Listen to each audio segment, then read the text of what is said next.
One Wild Christmas by Nicholas Oldland. There once was a bear, a moose, and a beaver, whose very favourite time of year was Christmas. On their first Christmas Eve together, the three friends were busy preparing food, hanging their stockings, putting up lights, and wrapping presents. Everything had to be done to perfection.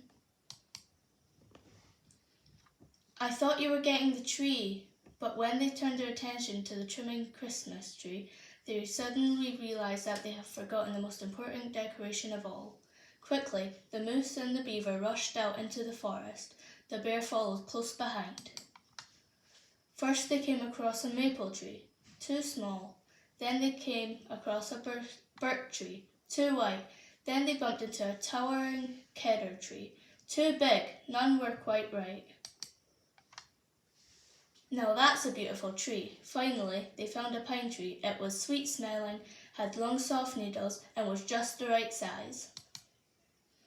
But to the bear's horror, the beaver went to chop down the tree, and the beaver, of all things, especially trees, and this was the most beautiful tree he had ever seen.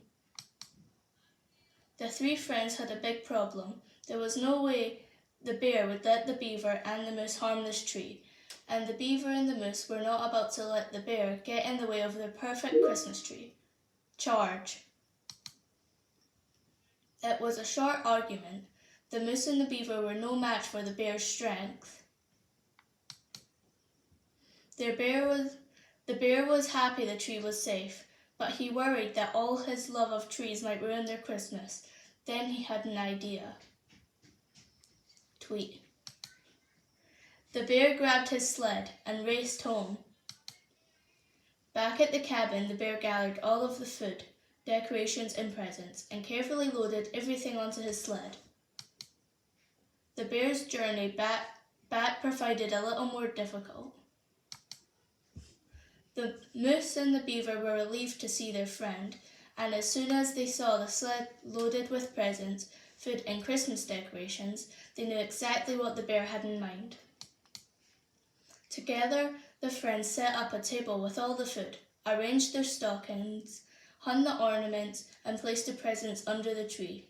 Then, when they were all done, they had a snowball fight. At last, the bear, the moose, and the beaver were ready to celebrate.